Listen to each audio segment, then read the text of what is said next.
estar aquí, muy gusto estar con ustedes y un gran placer tener aquí a estos historiadores que nos acompañan desde California, desde Argentina, desde el norte de Nueva York, todos con unos libros fantásticos. Pasaré a presentarlos, después tendremos unas rondas de preguntas entre nosotros. No son muchas preguntas, pero son preguntas amplias para que elaboremos. Y después abriremos la sección de preguntas y respuestas del público. Yo estaré teniendo un rol un poco extraño de moderadora, pero también voy a hablar como panelista. Entonces, así será la dinámica. Bueno, empiezo. Muy brevemente, no voy a hacer biografías largas como en la Feria del Libro, me enfocaré en leer los títulos de los libros de estas personas. La primera es Catherine Merino, la doctora Catherine Merino, profesora en la Universidad de California, Los Ángeles, y autora del libro Feminism for the Americas, The Making of an International Human Rights Movement, Feminismo para las Américas, la conformación de un movimiento internacional de derechos humanos, en el que ella, entre las muchas mujeres que trata a nuestra querida Clara González, y bueno, nos hablará, imagino, algo de ella, y ahora tiene un proyecto sobre Felicia Santizo Futuro. Entonces, de ahí el título un poquito del panel, que es Panamá, pero no solo Panamá, Latinoamérica. Ernesto Bassi, profesor de la Universidad de Cornell, es autor de Anacos Territory, Sailor Geographies and the Granadas Trans-Siberian Radar Meridian, que es un territorio acuático, geografías de marineros y el Gran Caribe de la Nueva Granada, Transimperial de la Nueva Granada. En este libro, también fantástico, igual que el de Catherine Merino, también toca nuestra región, nuestro Caribe, y tiene un capítulo para los interesados en la historia de los lunas en Panamá, fantástico. Y bueno, todos son fantásticos, pero ese me llegó particularmente. Y Juan Pablo Scarfi, que es autor de The Hidden History of International Law in the Americas, que es profesor en la Universidad de San Andrés, en Argentina. Y bueno, el título, La historia escondida del derecho internacional en las Américas. No, este es el único que me he leído, así que no sé si menciona Panamá o no, ya nos contará. Pero lo que tienen en común estos tres autores es que todos representan un nuevo giro historiográfico en la manera de entender la región, en la manera de entender el lugar de la región de Latinoamérica en la historia del mundo. Entonces, y bueno, termino presentándome a mí misma. Mi nombre es Marixa Lazo, soy la autora del libro Erase, The Untold Story de Panama Canal, y también directora de investigaciones del Ministerio de Cultura. Entonces empiezo con la primera pregunta.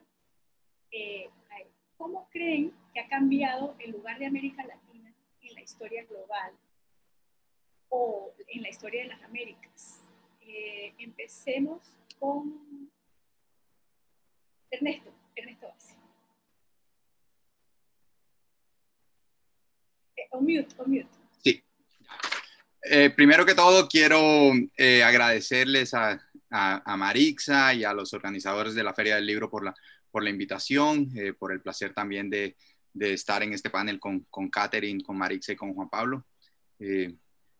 Muchas gracias también a los asistentes por su presencia. Y bueno, quiero muy brevemente empezar como con una idea general sobre lo que yo, digamos que desde el periodo colonial, porque veo que en el panel Juan Pablo y Catherine están más ubicados en lo que podríamos llamar el periodo nacional, siglos XIX, XX.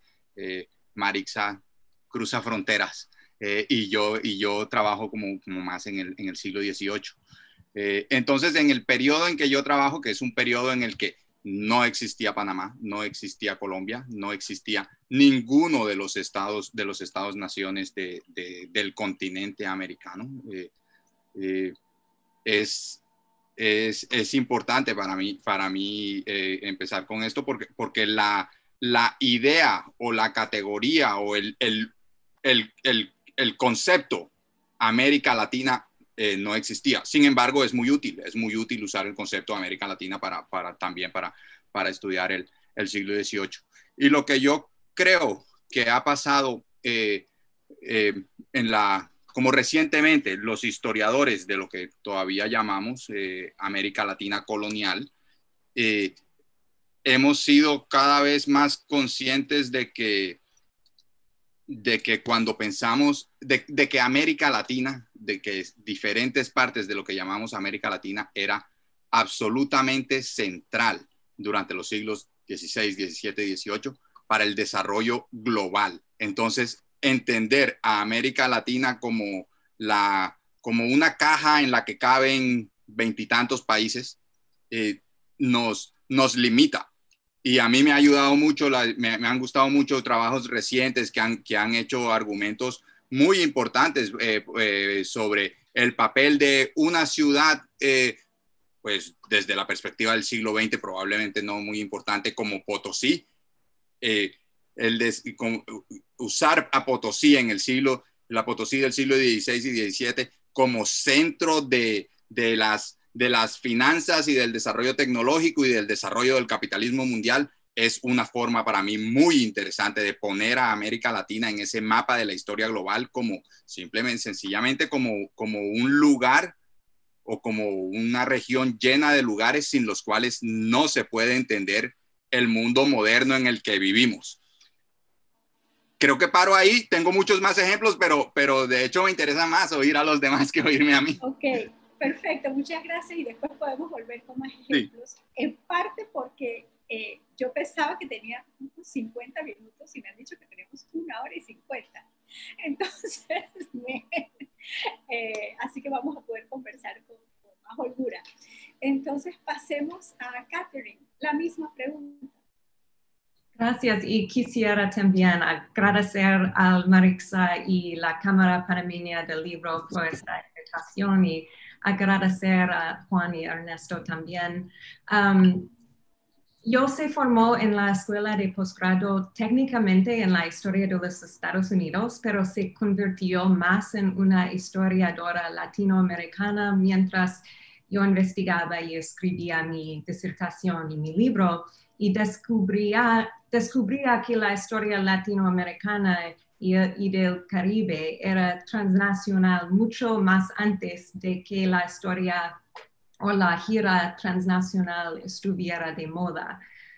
Por mucho tiempo, estudios de América Latina y el Caribe han cruzado las fronteras nacionales y historizado el Estado-nación. Estoy pensando en historias de la diáspora del mundo atlántico, de esclavitud y abolición, de movimientos independentistas, de fronteras nacionales y movimientos sociales, de relaciones internacionales también. Y estas obras exploran el imperio del norte, pero también desafían los supuestos y arrogancias imperiales, especialmente la suposición de que los Estados Unidos y Europa Oeste reinaban supremo en el mundo y ejercían una exportación unidireccional de ideas y procesos al resto del mundo.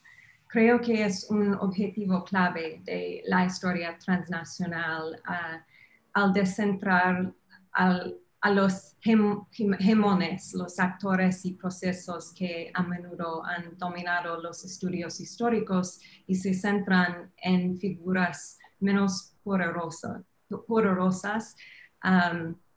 Y solo un ejemplo es la contribución de este trabajo ha hecho a nuestra comprensión del papel que ha tenido América Latina en la construcción de democracia y derechos humanos. Estos estudios han demostrado que la universalización de los derechos del hombre no provino tanto de la Revolución Francesa o Revolución de los Estados Unidos como la Revolución Haitiana. Y la obra de Marixa Lasso y James Saunders demuestran que en el siglo XIX América Latina y Colombia y Panamá específicamente fueron los escenarios de genuina innovación política, de debate popular, de repúblicas democráticas. Estas historias son complejas y demuestran también la diversidad del pensamiento y del activismo de América Latina y el Caribe, y fueron mis guías cuando yo estaba trabajando en mi libro sobre feminismo en las Américas. Muchas gracias. Juan Pablo, en tu caso, ¿cómo ha cambiado en tu campo? ¿Cómo crees que ha cambiado?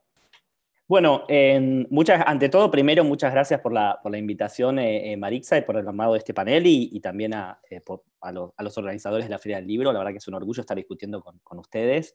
Yo, definiría, tres puntos que me parece que han cambiado, en el lugar de América Latina en la historia global. ¿Cómo se presenta América Latina? Por un lado, creo que la región ha comenzado a aparecer, más influida por procesos globales, por ejemplo, la Guerra Fría, pero a la vez con mayor agencia en los procesos globales. Aunque uno podría decir que en la historiografía o en la mayor parte de los trabajos existentes tiende a enfatizarse más la influencia de procesos globales en América Latina que la agencia de América Latina en los procesos globales. De cualquier modo, vamos en una dirección que está cambiando esto, y este panel, de hecho, va en ese, me parece que hace un aporte en ese sentido. Porque hay historiografías que son muy fuertes, por ejemplo, la historiografía de las recepciones de autores canónicos, etc. Yo que hago historia intelectual, eso, por ejemplo, es un campo muy desarrollado en la historia intelectual, y de algún modo eso, oscurece, la originalidad de los aportes de América Latina en el campo de la historia de las ideas, en el campo de la cultura. Segunda cuestión, ¿cómo aparece la agencia de América Latina en la historia global? Y creo que ahí vemos un cambio en la agencia, una agencia más activa, por supuesto, pero sobre todo más matizada y más ambigua y menos clasificable. O sea, a partir de los últimos 20 años es más difícil decir, ¿es América Latina parte de la modernidad occidental o es una forma de modernidad no occidental? Me parece que la nueva historiografía, por un lado, ha mostrado cómo se ha integrado América Latina en procesos globales occidentales, pienso en trabajos como lo de Jeremy Edelman, por ejemplo, y al mismo tiempo cómo se ha desvirado respecto de los procesos de globalización occidental. Pienso, por ejemplo, en el trabajo de Michael Goebel sobre Anti-Imperial Metropolis, donde vemos América Latina como parte de la formación del tercer mundo, ¿no?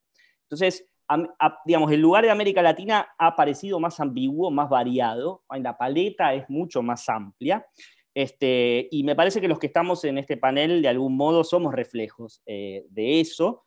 Por supuesto que hay otros historiadores que uno podría nombrar y que ya he nombrado algunos, pero también uno podría nombrar los trabajos de José Moya, los trabajos de Jorge Canizares Guerras y otros historiadores, además de los que ya mencioné.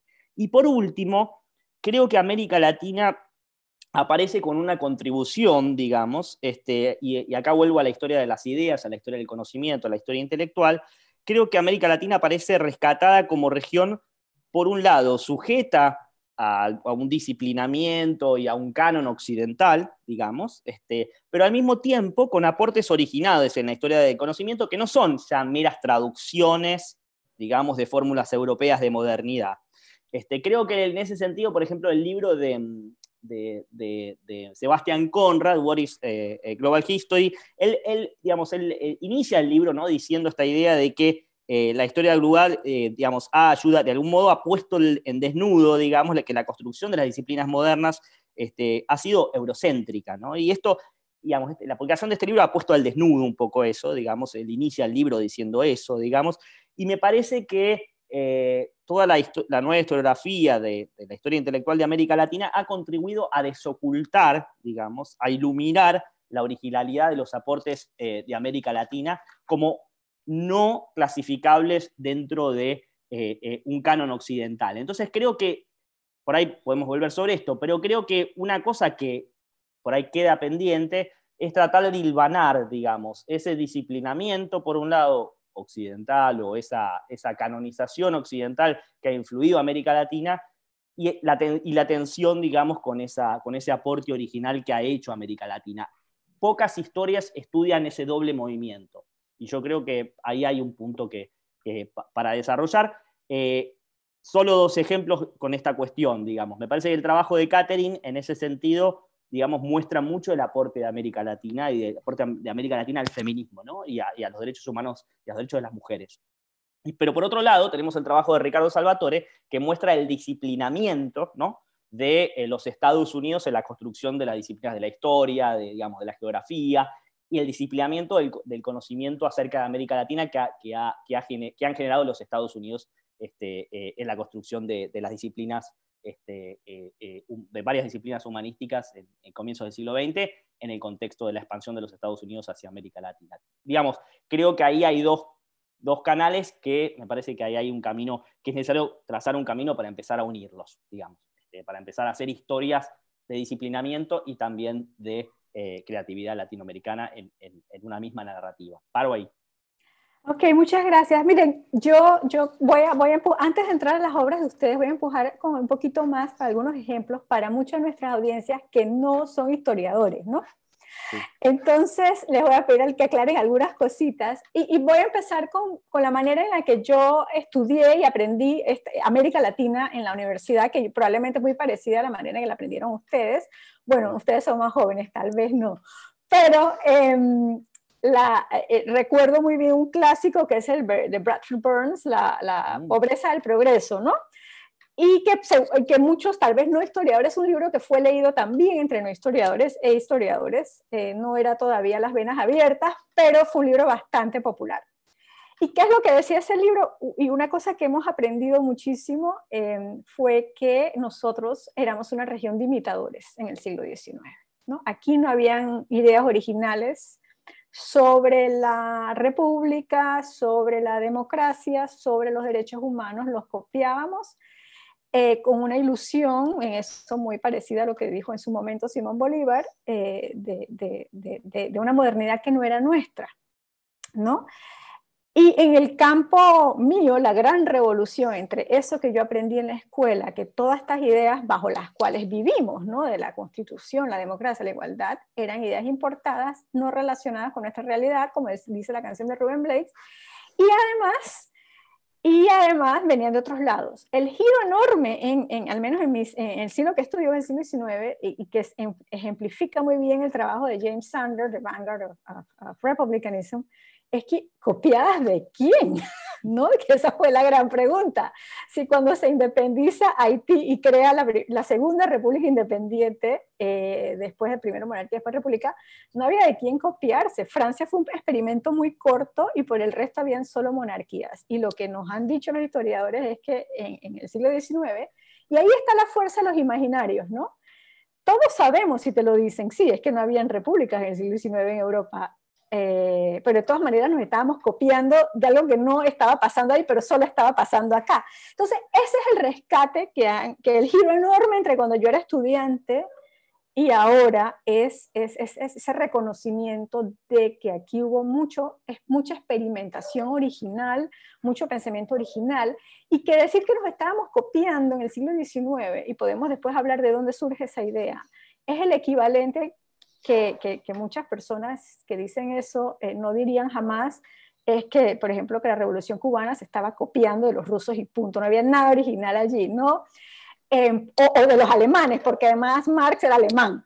Entonces, y hay un repensamiento de todo esto para el siglo XIX. Entonces, volviendo a Ernesto, yo quisiera que si por favor nos explicas, le explicas y me explicas y a todo el público un poquito más sobre ese ejemplo de Potosí, para los que no conocen lo que ha pasado allí, porque creo que es un ejemplo fantástico de ese giro para la colonia, ¿no? ¿Qué es lo que ha cambiado en nuestra manera de entender un lugar, una ciudad tan importante como fue Potosí en la colonia, que es la ciudad minera por excelencia, ¿no? Y en el centro de la economía global en ese momento? Claro, esto tiene que ver con algo que menciona Marixa y que mencionó Juan Pablo, el tema de las influencias y cómo fluyen las influencias. Entonces, una aproximación tradicional a Potosí y a la extracción minera en los Andes llevaría a pensar como, oh no, entonces los europeos, españoles o alemanes, llevaban sus expertos mineros con el conocimiento sobre minería, no sé qué, y los indígenas traídos de todas las partes de los Andes por medio de una institución de trabajo forzado que se llamaba la Mita, extraían. Bueno, esa es una versión. Si se lee el proceso de extracción de plata de Potosí, no al principio, porque al principio resulta que el Cerro Rico de Potosí en realidad parece ser que es un cerro que brillaba, porque la plata estaba ahí. Bueno, si coges la plata que está en la superficie, te tienes que ir excavando más profundo, más profundo, más profundo. Y entre más profundo, y cuando ya llegas a cierta profundidad, a una profundidad en la que no se ha llegado en las minas de plata en Alemania ni en ninguna otra parte, pues te toca montar ahí el sistema tecnológico más desarrollado del mundo para sacar esa plata. Y eso es lo que se monta en Potosí, el sistema tecnológico más desarrollado del mundo para sacar esa plata. Y no la montan, no hay experto en el mundo que venga a Potosí con el conocimiento para montar ese esquema, porque eso es algo inédito. Eso se monta ahí. Sí, pues no se puede decir que es que son un grupo de indígenas específicos los que solos lo desarrollan. No, pero hay una conversación atlántica en la que hay colaboración. Hay una conversación atlántica que también está llena de plagios. Un ejemplo muy claro de ese plagio, esto hace parte del trabajo que también menciona Juan Pablo de Jorge Cañizares Esguerra, del trabajo de otro historiador que me gusta mucho que se llama Neil Safier, que hace un estudio sobre un viaje de un explorador francés, La Condamine está en Ecuador. La Condamine crea unos mapas muy buenos, unos mapas muy, muy, muy detallados de la zona del Ecuador y de las zonas del Ecuador hacia Brasil y hacia las Guayanas, de la zona del Amazonas. Y en un trabajo muy detallado, Neil Safier llega a el punto en el que él puede establecer que la Condamine plagió esos mapas de un cartógrafo ecuatoriano. Algo muy similar, aunque Humboldt parece ser un poco más respetuoso, también sucede en la actual Colombia.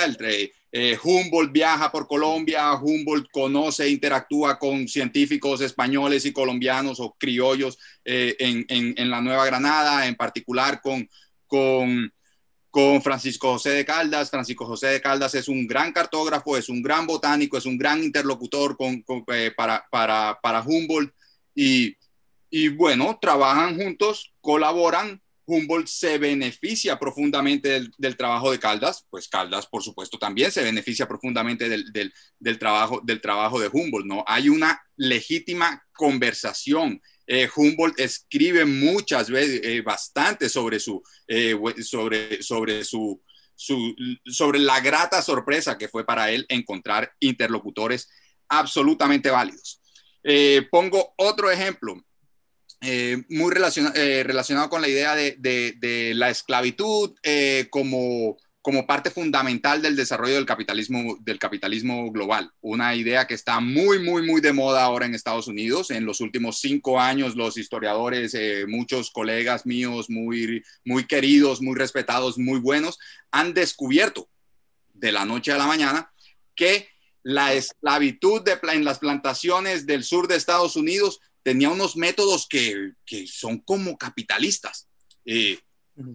Esto primero que todo ya lo había establecido el gran historiador de Trinidad, Eric Williams, hace 60 años ya. Escribió un libro que se llama Capitalismo y Esclavitud, un muy buen libro en el que básicamente hace el argumento muy claro de que sin la esclavitud, sin las economías esclavistas de plantación en el Caribe, no hay capitalismo. Entonces, otro ejemplo muy claro en este sentido es que tiene que ver con la esclavitud, el desarrollo del capitalismo y la tecnología, es Cuba. Cuba en el siglo XIX, un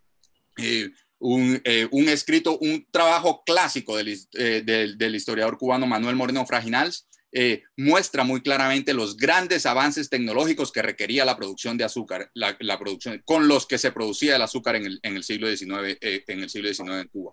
Más recientemente, un trabajo también muy bueno de un historiador que se llama Dan Root, habla de una revolución industrial criolla, de una revolución industrial que él describe en los ingenios azucareros de Cuba. Y el proceso tecnológico que él describe es sencillamente impresionante. Y aquí no, y esto no es una tecnología que, pues nuevamente, no llega un inglés o alguien de o un ingeniero de Estados Unidos o de España. Bueno, de hecho sí llegan ingenieros de Estados Unidos y hacen un trabajo muy claro y muy consciente de negar que están aprendiendo de los esclavos de la plantación el proceso sofisticadísimo de producir azúcar cada vez de forma más eficiente y con más tecnología.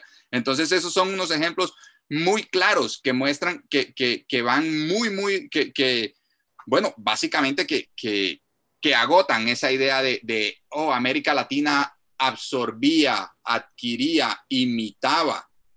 No, América Latina conversaba, creaba, recibía influencias, pero también daba influencias. Pues ya que me emocioné, otro ejemplo más.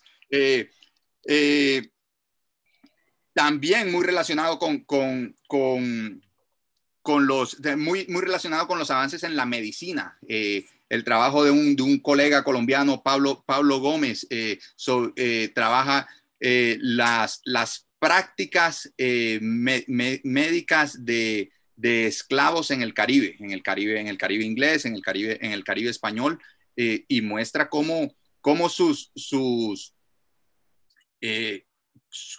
prácticas curativas, muchas de las cuales son escandalosas y miedosas, pero lo que él demuestra muy claramente es que eran tan aceptadas como lo último en cuanto a prácticas curativas, que los mismos europeos, incluso él tiene un ejemplo muy bonito en el que el arzobispo de Cartagena, que es el encargado pues básicamente de castigar a los esclavos por sus prácticas paganas, incluso por sus prácticas curativas, ante la enfermedad propia, este arzobispo de Cartagena, pues él no quiso que lo tratara lo que podríamos llamar un médico español. Él quiso que lo tratara una de esas brujas a las que él debía condenar. Y oficialmente la condena, pero por debajo de cuerda solicita sus servicios porque él depositó su vida en el proceso curativo, en este proceso curativo afrocaribeño. Ok, entonces estamos hablando un poco de desmantelar unas jerarquías de conocimiento, ¿no? De dónde se produce y dónde no se produce, qué es lo emocionante que está pasando en este momento, en este giro, que podríamos llamar este giro en el conocimiento histórico. Vamos a entrar, como es la Feria del Libro y ustedes tienen libros recientes, fabulosos, vamos a entrar a hablar de sus libros. Y tal vez podemos empezar con Catherine. Cuéntanos un poquito en tu propio libro, ¿cómo se trataba el tema que trata tu libro, antes de que tú empezaras, ¿no? Y de qué manera cambia esa perspectiva tu trabajo.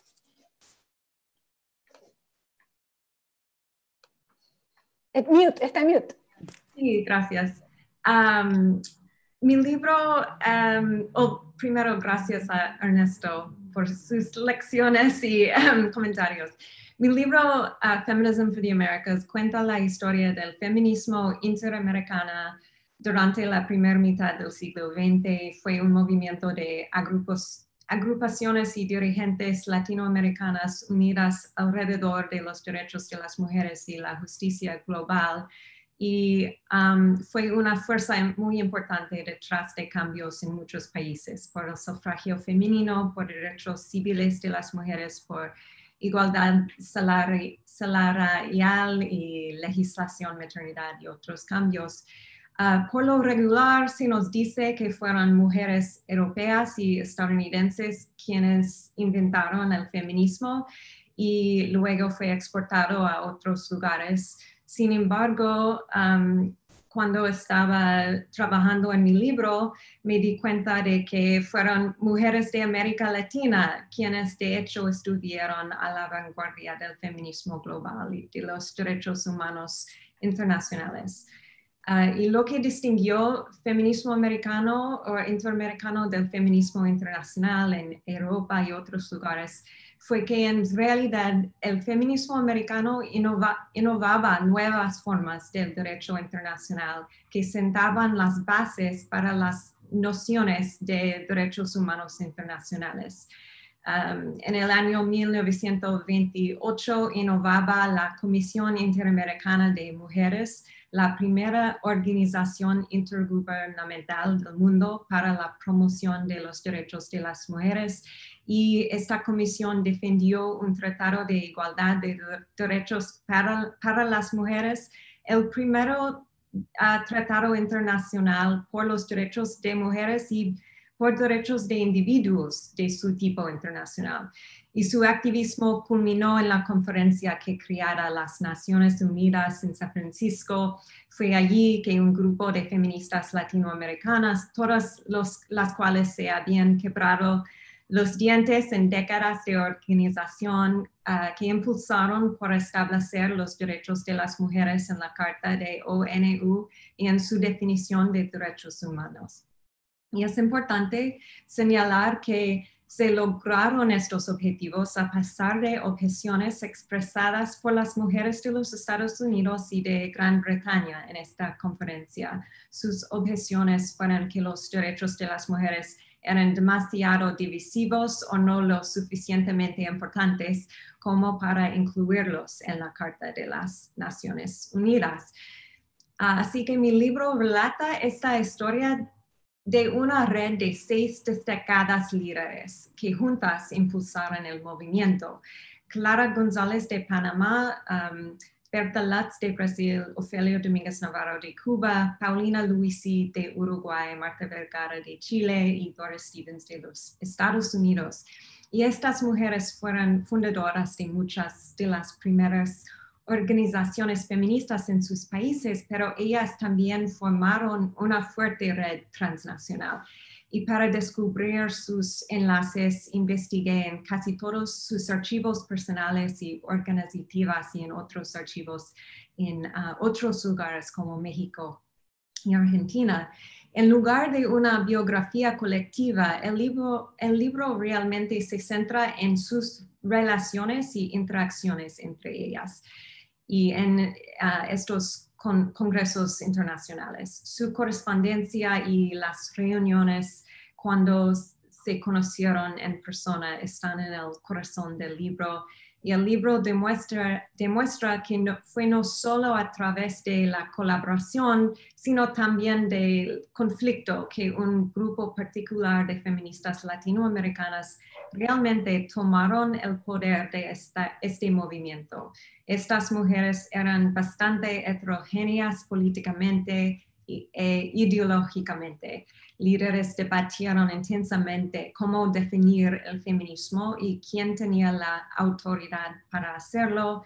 Como era de esperarse, conflictos acalorados surgieron acerca del Imperio del Norte y especialmente sobre el imperialismo de las feministas de los Estados Unidos, quien generalmente se consideraban a sí mismas y a sus marcas del feminismo superiores al de las latinoamericanas. Y en respuesta, las feministas latinoamericanas se unieron para impulsar su propia definición del feminismo, una definición mucho más amplia que confrontó muchas formas diferentes de desigualdades, no solo por derechos políticos y civiles, pero también derechos sociales y económicos. Fue un feminismo radical que en sus países en los años 30 y 14 involucró a muchas mujeres trabajadoras, que confrontó el capitalismo, el imperialismo del norte, el fascismo y el racismo. No era solo un movimiento de clase media. Durante la Segunda Guerra Mundial, estas feministas antifascistas de América Latina ayudaron a definir el término derechos humanos como una serie entrelazada de derechos para todos y todas, independientemente de raza, sexo, clase, religión, nacionalidad, etnicidad o lengua. Y esta historia se ha olvidado en gran medida y el libro busca restaurar su importancia en el escenario mundial. Muchas gracias, Catherine. Te voy a hacer una pregunta de seguimiento para las personas que no conocen a estos personajes, ¿no? Que además que probablemente sea la mayoría que está aquí escuchándonos. ¿Nos puedes dar un ejemplo de cómo contribuyeron específico alguna de estas mujeres que tratas en tu libro, por favor? Un ejemplo en que las mujeres latinoamericanas influyeron. Sí, influyeron, exactamente, sí. Por ejemplo, las mujeres latinoamericanas tenían el objetivo de legislación maternidad por mujeres que trabajaban y en el Tratado de Derechos Iguales por Mujeres, feministas, socialistas y comunistas impulsaron este objetivo por legislación maternidad por trabajadoras en este derecho internacional por mujeres, a pesar de objeciones de feministas de los Estados Unidos. Es solo un ejemplo.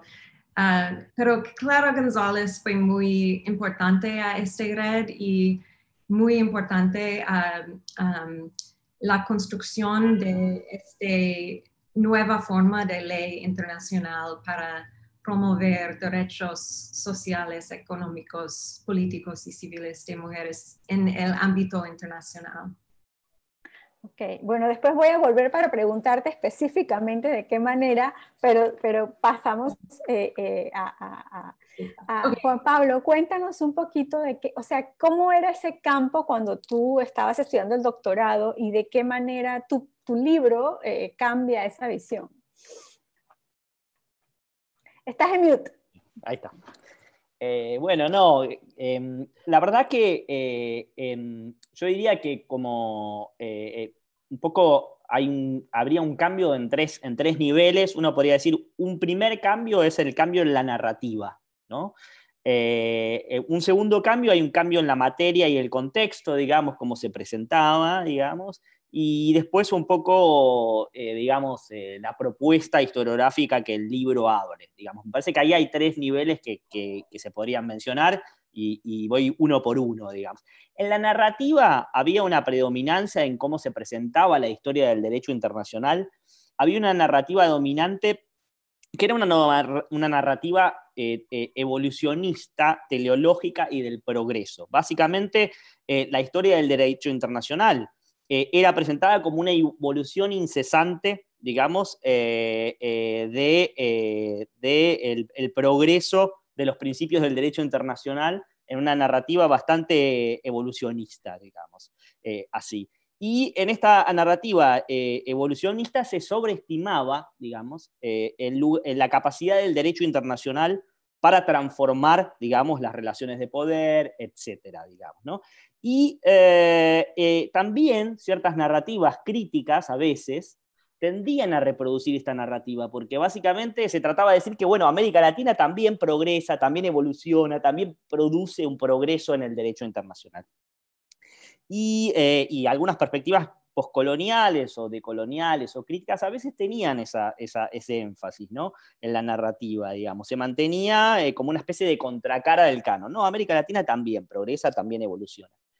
En mi libro, digamos, yo traté de ofrecer lo que yo llamo una historia oculta, tratando de justamente mostrar, digamos, la relación entre el derecho internacional y el imperialismo, digamos, ¿no? Y también tratando de mostrar la misión civilizadora del derecho internacional, que también, digamos, y las redes en las cuales interactuaban esos juristas eran redes que tenían, digamos, básicamente muchos incentivos civilizadores, ciertas creencias, ansiedades, elecciones institucionales ocultas en esa red de juristas que era el Instituto Americano de Derecho Internacional, que era financiado por la Fundación Carnegie de Washington.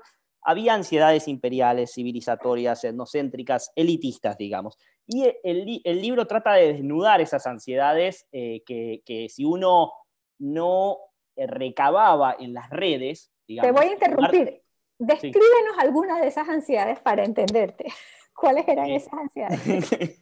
Bueno, esas ansiedades tenían que ver con básicamente, digamos, fundamentalmente lo que había era una idea, digamos, más o menos compartida, digamos, de que los valores, digamos, de que el modelo de los valores jurídicos norteamericanos, básicamente la doctrina Monroe, digamos, y las instituciones norteamericanas, la Declaración de la Independencia norteamericana, la Corte de Justicia norteamericana, debían funcionar como un modelo para crear una forma de derecho internacional americano, digamos. Y eso era compartido en distintos niveles. Por supuesto que había juristas que eran mucho más condescendientes con esta visión. O sea, yo analizo varios matices. Alejandro Álvarez tenía una visión más idealista, asumía que estos valores eran centrales, pero también consideraba que construir un derecho internacional americano iba a contribuir a la larga a que los Estados Unidos comenzaran a adaptarse a una forma común de derecho americano o panamericano, como él lo llamaba.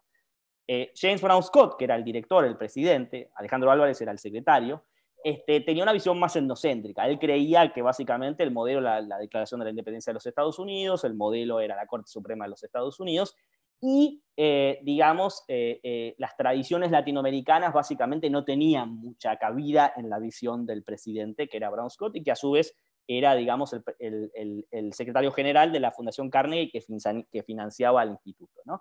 Entonces, había una diversidad de visiones, y en ese sentido, digamos, yo trato de mostrar los límites que tenía el derecho internacional como gramática, como discurso, para transformar situaciones de jerarquía entre los Estados Unidos y América Latina. O sea, en ese sentido no presento una narrativa evolucionista, sino una narrativa, digamos, donde trato de mostrar, digamos, esa plasticidad del derecho internacional, digamos, y es algo que he profundizado en trabajos posteriores, digamos, esta cuestión de la plasticidad. El derecho internacional puede ser funcional al imperialismo, pero también puede servir para propósitos antiimperialistas, ¿no? Y eso, digamos, es parte, si se quiere, de algo en lo que vengo trabajando con trabajos más recientes, digamos, ¿no? Otra cuestión, en cuanto al cambio en la materia, no sé si voy a llegar a decir todo lo que tenía, pero me parece buena tu pregunta para por lo menos hablar de esta figura más concretamente, ¿no?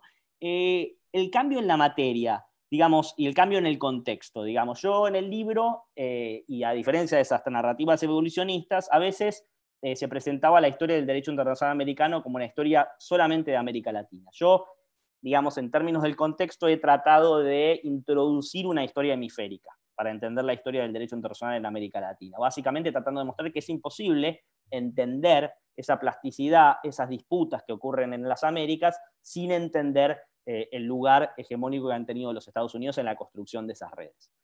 Básicamente es muy difícil narrar esa historia sin proveer un concepto hemisférico. Y el concepto hemisférico, digamos, amplía, digamos, y permite hacer una historia comparada de las tradiciones jurídicas del continente, ¿no? Y permite justamente analizar esos matices de los que hablaba Álvarez y Scott, ¿no? Como distintas visiones que están en disputa dentro de esa red, ¿no? Ahí vemos más los matices. Y en ese sentido América Latina era presentada como heredera de Europa, y tradicionalmente no se veía el lugar y la influencia que tenían los Estados Unidos en la construcción de estas redes, el rol hegemónico, el rol también de considerar a los valores norteamericanos, con la doctrina Monroe, como modelo para construir un derecho internacional americano, que es lo que hace Álvarez justamente, y que le fascina a Brown Scott, y por eso se unen y arman a partir de esa idea arman el instituto, ¿no? Y también el cambio en la materia, digamos. El cambio en la materia, básicamente, bueno, por supuesto que la otra cuestión del contexto es, esto ocurre en el contexto del ascenso de los Estados Unidos como hegemón en América Latina en la primera mitad del siglo XX, en una época plagada de intervenciones norteamericanas en la región, ¿no? Entonces, este instituto, digamos, empieza a discutir la intervención en el mismo momento en que las intervenciones de Estados Unidos están ocurriendo, ¿no? Entonces hay un debate que se vuelve político finalmente, y que el libro retrata, que es un debate jurídico que se transforma en un debate político. Y un debate, digamos, donde aparece esa doble dimensión que yo digo, del derecho internacional y su complicidad con el imperialismo, pero también el derecho internacional, el principio de no intervención, es invocado como un principio antiimperialista de algún modo para resguardar la soberanía de los estados latinoamericanos. Hay un debate muy político. En ese sentido, digamos, en el libro una cosa que cambia también la perspectiva es, en lugar de entender al derecho internacional como una historia intelectual de las doctrinas, una historia de los tratados, una historia, como decía, evolucionista, esta es una historia que presenta la relevancia, por ejemplo, de las fundaciones filantrópicas, los matices que tienen distintas, digamos, los matices que aparecen en esa red de juristas, ¿no? Desde visiones muy antiimperialistas a visiones más moderadas, y ahí encontramos una paleta muy variada. Entonces el libro trata, digamos, si se quiere, tres niveles. Uno que es el nivel, digamos, intermedio, que es ese nivel de la red. La red, como digo, es financiada por la Fundación Carnegie de los Estados Unidos. Yo la denomino una red de interacciones hemisféricas, hegemónicas, donde el rol de los Estados Unidos es importante en términos de la financiación.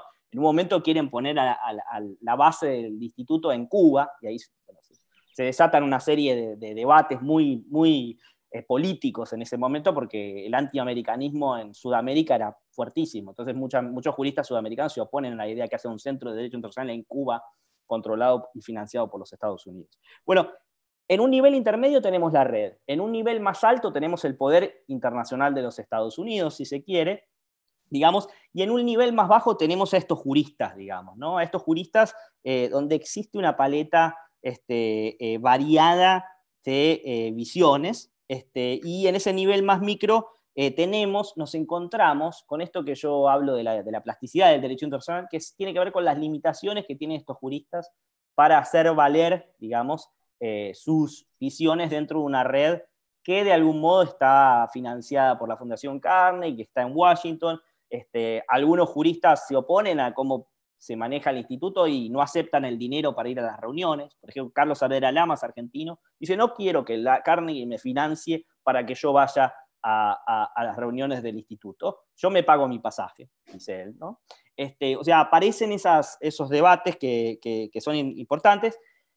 Y cierro con la cuestión de la propuesta historiográfica, que es algo, por lo menos quiero decir, digamos, o la apuesta que hace el libro, en una apuesta que por lo menos quiero, si hay tiempo para decirlo, me parece que lo quiero decir, porque me parece que tiene que ver con la apuesta que vengo desarrollando, digamos, en mi trabajo, que es, digamos, básicamente, y que lo he, digamos, tratado de mostrar en un artículo reciente que salió en el Leiden Journal of International Law, pero bueno, digamos, tratando de ver la parte de la dimensión del antiimperialismo en el derecho internacional. Digamos, como para integrar esto, el libro intenta hacer digamos, una propuesta de una historia, digamos, una historia crítica hemisférica comparada del derecho internacional en las Américas, para poder ver, digamos, tanto la complicidad del derecho internacional con el imperialismo como los usos antiimperialistas del derecho internacional, los usos jurídicos del derecho internacional y los usos políticos del derecho internacional,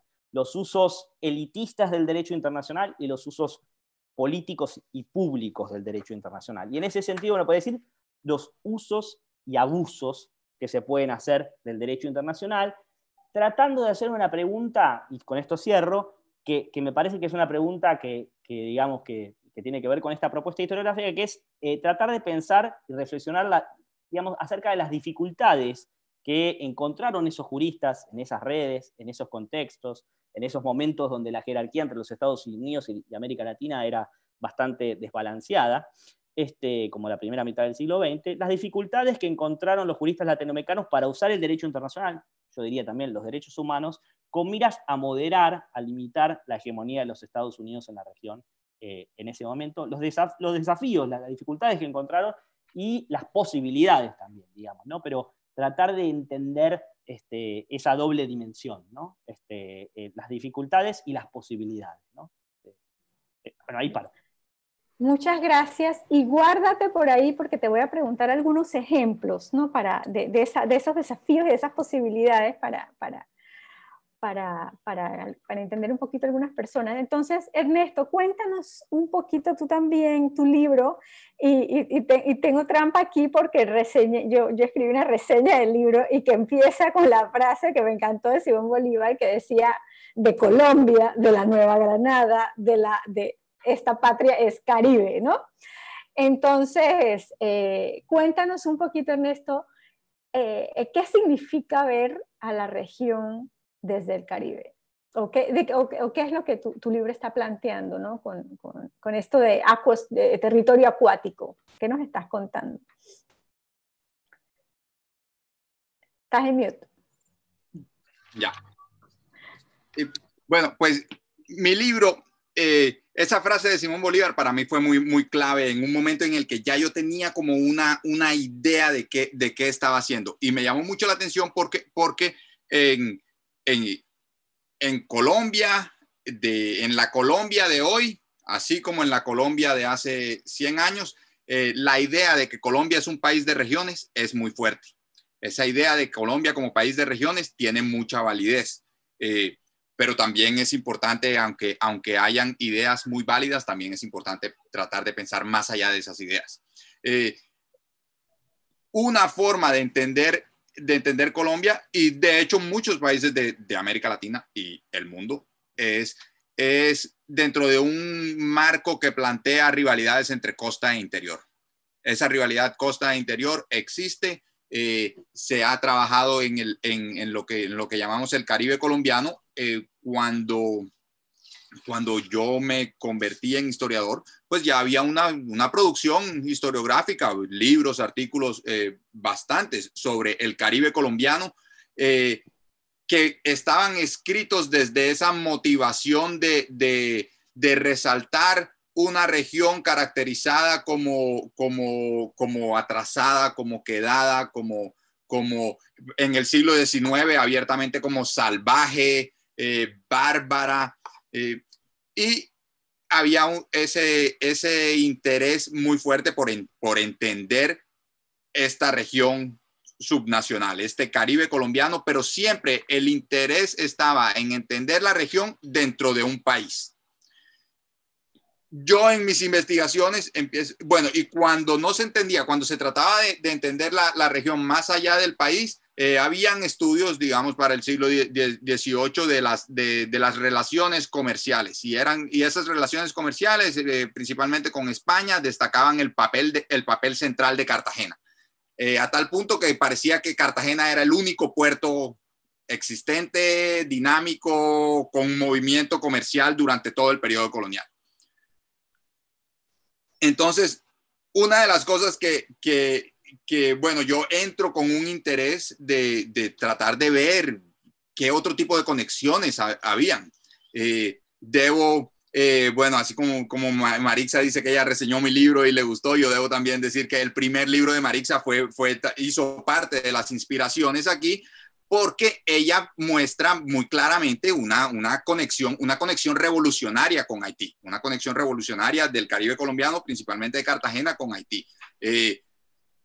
Por supuesto, ese trabajo inicial de Marixa también fue inspirado por un historiador que nos ha inspirado a todos los que trabajamos el Gran Caribe y que seguimos que seguimos marineros y barcos, un historiador que se llama Julius Scott. Y Julius Scott hablaba de un viento común, un viento revolucionario, unos aires revolucionarios que se esparcían por todo el Caribe. Entonces, con esta idea de pensar el Caribe colombiano más allá de la región colombiana y con inspiraciones como las de Julius Scott, como la de Marixa y por supuesto otros, yo empiezo a pensar, ok, ¿cómo muestro yo estas conexiones? Y ahí, pues, los historiadores siempre hablamos de el archivo. Y a veces pienso ay, ¿cómo somos de canzones hablando del archivo? Pero pues a mí me encanta hablar del archivo. Y hay una forma muy, muy, muy concreta en que el archivo me abrió todo un mundo.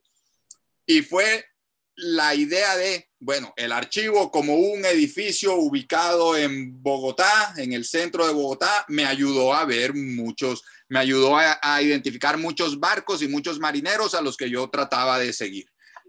El archivo como un edificio también muy bonito en Sevilla, el Archivo General de Indias, también me ayudó a hacer esto. Pero había una gran limitación, y es que estos archivos del Imperio Español tienen documentos españoles en los que se ve un comercio y unos movimientos oficiales. Y también se ven muchas quejas porque hay mucho contrabando. Entonces todos se están quejando de que el contrabando que hacen, no solo en Cartagena, sino que ya empiezan a aparecer otros puertos en el Caribe colombiano que tenían cierto movimiento, como Santa Marta, como Riohacha, como Portobelo, que normalmente en esa idea de entender el Caribe colombiano como parte de la región colombiana, un historiador iba como a tener como a no mirar hacia allá, porque Portobelo eso es de Panamá. Entonces aquí yo empiezo a ver Portobelo, que hace parte de este mundo. Empiezan a aparecer también otros puertos mucho más pequeños, como la isla de San Andrés, un puerto muy pequeño que se llama Sabanilla, pero solo aparecen en ocasiones en los que se decomisa un contrabando. Y ahí aparece para mí otro archivo que se vuelve clave, también otro edificio muy bonito, que también tiene un jardín botánico muy bonito, que queda en Londres, que son los Archivos Nacionales de Londres. Y ahí, por obra y gracia de una legislación que pasó el Imperio Británico, que se llama la legislación de puertos libres, durante toda la segunda mitad del siglo XVIII, desde 1760 hasta 1817, esa legislación abrió Kingston y otros puertos del Caribe inglés a barcos de cualquier parte. Entonces, esos barcos españoles o pues podríamos decir ahora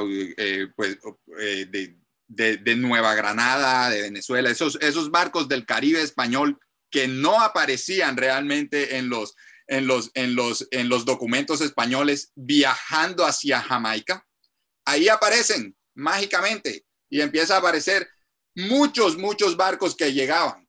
Y aquí fue muy interesante encontrar que esos barcos no solo llegaban de Cartagena, porque la historia de las relaciones comerciales, la historia convencional de las relaciones comerciales me decía que pues esos barcos llegaban de Cartagena, porque Cartagena era el puerto mayor, el puerto principal. Y estos barcos aparecen entrando a Kingston y quedándose en Kingston muy tranquilos, llegando desde Cartagena, Santa Marta, Riohacha, de Portobelo, Sabanilla, Chagres, de muchos puertos de todo el litoral, básicamente desde el Cabo, gracias a Dios, hasta la península de la Guajira. Y eso me permite a mí como mostrar muchos barcos que están cruzando fronteras permanentemente. No solo me intereso en los barcos, sino también siguiendo a Marcus Rediker, gran historiador de piratas y marineros. Me intereso en los marineros, en la gente que va en esos barcos, y empiezo a desarrollar la idea bueno, yo lo que quiero hacer es ver qué pasa con la movilidad de estas personas. Y así como Juan Pablo habla de una historia oculta, lo que yo termino haciendo, siguiendo a estos marineros y a los barcos en los que viajaban, es sacando a la luz, develando una geografía oculta. Entonces ahí ya me enfrento al tema de, bueno, si esta geografía oculta, este espacio geográfico que yo digo en el libro, y ese es uno de los argumentos como principales del libro, que las personas crean su propia historia. Esto también, pues, a Catherine, Juan Pablo y a Marixa les sonará con una frase muy famosísima de Marx, que dice: los hombres hacen su propia historia, pero no bajo circunstancias elegidas por ellos mismos. Yo agrego ahí, también hacen su propia geografía y también la hacen bajo circunstancias no elegidas por ellos mismos. Entonces ahí empiezo yo a pensar como, bueno, ¿qué es esto? ¿Qué es esta zona de acción de estos marineros? Y yo la llamo una región. Y luego me enfrento al problema de, bueno, y si me estoy inventando aquí una región o estoy diciendo que los marineros crearon una región, pues tengo que ponerle nombre y le pongo el nombre, el Gran Caribe Transimperial.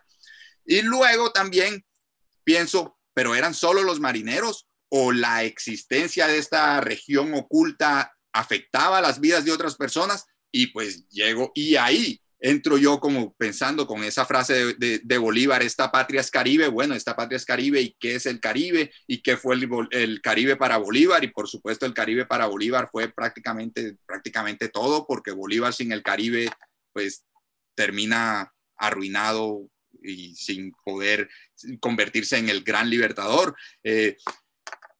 Entonces lo que hago es mostrar que no solo los marineros se movían activamente en esta región, no solo la gente que se movía activamente en esta región sentía la influencia de esta región. Ahí es también donde aparecen los Kuna, los Wayuu de la península de la Guajira en el norte de Colombia, también los Misquitos de la costa de Nicaragua, a los que un viajero francés llamaba los indios marítimos. Se refería a los Wayuu como los más peligrosos de los indios marítimos, pero incluía en esa categoría también a los Misquitos y a los Kunas. Y empiezo a leer documentación sobre los Kunas yendo a Jamaica donde compraban armas, entrando en negocios, haciendo tratados con autoridades españolas. Básicamente veo a estos grupos indígenas, Kunas, Misquitos y Wayuu como entidades políticas, ¿no? Como entidades políticas con cierta autonomía, con una capacidad para ejercer su propia diplomacia, con una capacidad para montar ejércitos y ganarle en la guerra a los españoles. Entonces ahí viene el siguiente concepto que fue importante para mí. Yo hablo de la imaginación geopolítica. Y con la imaginación geopolítica me refiero a cómo no solo estos pueblos a los que el viajero francés llamó los indios marítimos, y no solo Simón Bolívar, sino también plantadores azucareros de Jamaica que estaban como básicamente enfrentándose a la ruina en la década de 1780, luego de que fue prohibido el comercio entre Jamaica y los Estados Unidos ya independientes. Trato de entender cómo estos diferentes individuos pertenecientes a estos diferentes grupos usaban este espacio geográfico, el Gran Caribe Transimperial, como algo así como el marco en el que ellos desarrollaban sus planes. Y al intentar y al analizar sus planes, entonces también empiezo a pensar en qué tipo de historia estoy escribiendo yo al referirme a esta idea de la imaginación geopolítica. Y ahí me enfrento y aquí voy a soltar otro gran nombre para todos los historiadores. Siempre se habla de Benedict Anderson. Benedict Anderson tiene un libro muy útil, también muy criticado por todos, pero muy útil, y ha sobrevivido ya ya va para 4 décadas. Él trata de explicar los orígenes del nacionalismo.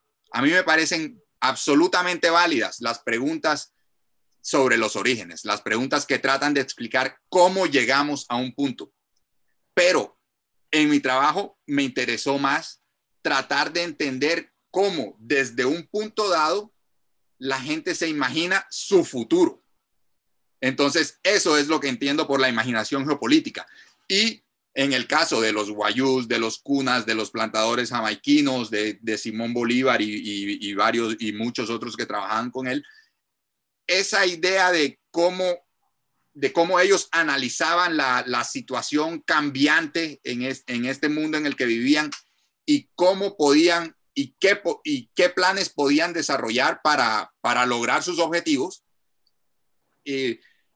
Todos esos planes tenían como telón de fondo este Gran Caribe Transimperial, que es el territorio acuoso del que hablo en mi libro. Y es un territorio acuoso, entre otras cosas, porque otra de los argumentos que hago en el libro es plantear que en el mar, en alta mar, pasa de todo, absolutamente todo. En alta mar le cambia la vida a muchos marineros. En alta mar se planean y se destruyen muchos proyectos. Y esto es importante porque hay toda una narrativa en lo que llamamos la historia del mundo atlántico, que realmente, pese a tener al mar, al océano, en el centro, un poco lo ignora, porque presentan al mar básicamente como un puente en el que no hay eventos importantes, y la historia verdadera, las interacciones activas están en los puertos. Los puertos son lugares dinámicos, llenos de historia, y el mar no. Y siguiendo las vidas de muchos marineros, pues era pues muy evidente que a los marineros les pasaba de todo en el mar, capturas de barcos. En esas capturas de barco alguien pasaba de ser libre a ser esclavo, alguien pasaba de ser sujeto inglés a sujeto español, o a ser ciudadano de la República Independiente de Cartagena. Y esa idea, termino mencionando con esta mención de la República Independiente de Cartagena, un proyecto republicano que vivió por 4 o 5 años entre 1811 y 1815, que también es muy importante para entender mi idea de la imaginación geopolítica, porque una parte en el corazón de esta idea está la idea de que esto que llamamos la era de las revoluciones no necesariamente tiene que entenderse como un periodo un periodo de transición de colonia a república. Sí, eso terminó sucediendo. Hubo una transición de una entidad que se llamaba el Virreinato de la Nueva Granada a una república que se terminó llamando la República de Colombia. Pero proyectos como la República de Cartagena o la República de Caracas o la república que crearon varios corsarios en la isla Amelia, en la frontera entre Georgia y Florida en Estados Unidos, pues no necesariamente eran proyectos llamados a fallar y a ser efímeros. Eran proyectos que pudieron haber cuajado, por decirlo de alguna forma. Muchas gracias, y vamos a volver después con otras preguntitas. Yo quisiera también hablar un poquito de mi libro, en ese sentido, en el mismo sentido que ellos, ¿no? ¿Qué es lo que me encontré y qué es pues que lo que cambié? Y una cosa curiosa en el caso panameño es que Panamá es un punto neurálgico, ¿no? Global desde la conquista española, y ha sido muy bien estudiado, sobre todo por el historiador Alfredo Castillero Calvo, toda esa ruta transísmica en la colonia, y las mulas, y el comercio, y las ferias de Portobelo, y los barcos, y las flotas, y los galeones, no, toda esa riqueza histórica que está allí. Para el siglo XIX también, sobre todo el libro de James McGinnis, también nos narra esa historia para el ferrocarril. Pero entonces llegamos al momento, y está toda esa riqueza, ¿no? Castillero nos cuenta todo el comercio que pasaba por allí, todo el tráfico, todos los barcos, las mulas, los caminos, las recuas, la plata. Después llegamos al ferrocarril y nos vuelven y nos cuentan todos los viajeros que pasan por allí, todos los trabajadores que llegan a construirlos, ¿no? Y entonces llegamos, y todo eso contado desde la perspectiva de la historia de Panamá, tanto por historiadores panameños como Castillero Calvo, o historiadores no panameños como James McGinnis, pero todos contados desde la perspectiva de Panamá. Entonces llega el canal norteamericano y una cosa curiosísima pasaba. La historia empezaba a contarse desde la perspectiva de Estados Unidos. O sea, el canal era norteamericano y por lo tanto la historia de esa región empezaba de cero. Y ya no se contaba desde la perspectiva de Panamá. Y de hecho, lo más curioso todavía es que, a pesar de que sabíamos conscientemente, los que conocíamos esa historia, que por allí había pasado mucha gente y muchas cosas, al mismo tiempo la idea de que ese espacio estaba vacío y lleno de selva y no había casi nada cuando llegaron los norteamericanos, tenía mucha vigencia, ¿no? Era como una disonancia cognitiva o algo así que estaba pasando. Curiosamente, casi todos los libros que se escriben, por no decir, hay una excepción, que es el de Noel y Yu, que se escriben por historiadores especialistas en Estados Unidos, casi todos, y porque es una parte de historia norteamericana. Y incluso en América Latina, los otros historiadores de América Latina, es como Panamá, a menudo lo ven como esa historia, sobre todo el canal es historia de Estados Unidos. Pero ¿qué pasa? Eso para un panameño que crece aquí con su canalito al lado es como difícil de tragar, ¿no? Y Y recuerdo que cuando salió mi libro en una entrevista que me hicieron, un muchacho muy joven, un entrevistador de televisión, me dice, sí, es que a mí siempre me enseñaban la historia del Canal de Panamá y yo me preguntaba, ¿y nosotros qué? Y de alguna manera mi libro es esa respuesta, ¿y nosotros qué? ¿No? ¿Qué pasó con Panamá? ¿Cómo se cuenta esa historia desde la perspectiva de Panamá y desde la perspectiva de América Latina, ¿no? ¿Qué es lo que estaba allí cuando llega a los Estados Unidos? ¿Qué tipo de espacios geográficos se encuentran ellos? Que fue no solamente influido por la colonia y el ferrocarril, también por el canal francés. Lleno de gente, de inmigrantes, de casas de inversiones. Y entonces surge toda otra historia y también de lo que ese espacio, que además descubro, y es curioso porque descubro, y cuando se lo digo a la gente, para todos es un descubrimiento, y fue un descubrimiento para mí, que era la zona más densamente poblada de Panamá. O sea, tenía el 14% de su población, un espacio más pequeño que la provincia más grande, que tenía menos gente. Y sin embargo, debió haber sido lógico. O sea, para todo lo que sabíamos de la historia colonial del siglo XIX, una vez tú dices, ay, claro, por supuesto. Entonces, eso te habla del peso de las narrativas, ¿no? Que te hacen no ver lo obvio a veces, hasta que lo ves, ¿no? O algunos documentos en esos archivos fantásticos te obligan a ver lo obvio, que no estabas viendo, pero que estaba allí.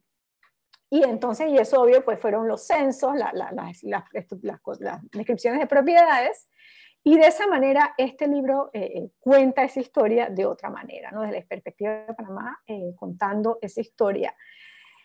Y en eso me uno, y yo quisiera usar, y para mí esa es una historia de países también chiquitos, y creo que de ahí voy a saltar la segunda pregunta, que América Latina se puede contar desde los países grandes, como México, Argentina, Brasil, pero hay algo que pasa en los países chiquitos, como Trinidad, como Panamá, como Haití, que a veces salen unos historiadores que dicen algunas cosas, tal vez obligados por su cercanía con los imperios, ¿no? Y eso es algo que uno se puede conversar.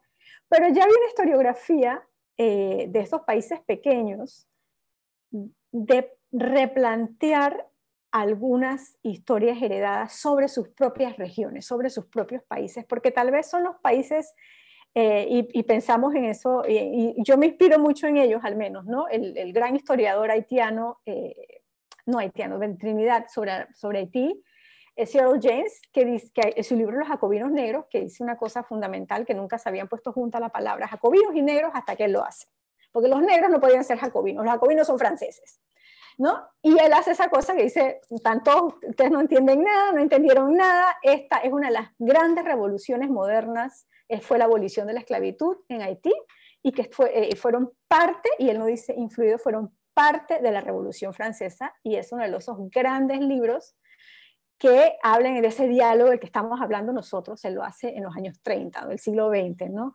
Que nos dice y nos cuentan, ¿no? Aquí hacen esto en Francia y aquí lo hacen en Haití, después vuelve a Francia y después regresa a Haití.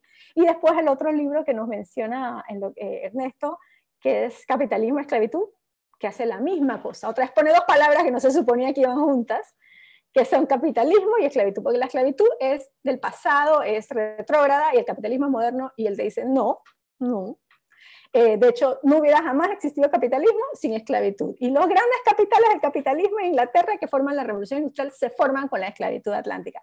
Entonces, son libros que digamos que revolucionan, que vienen de espacios muy pequeños, muy cercanos a centros imperiales, por así llamarlos, o muy conectados con centros imperiales.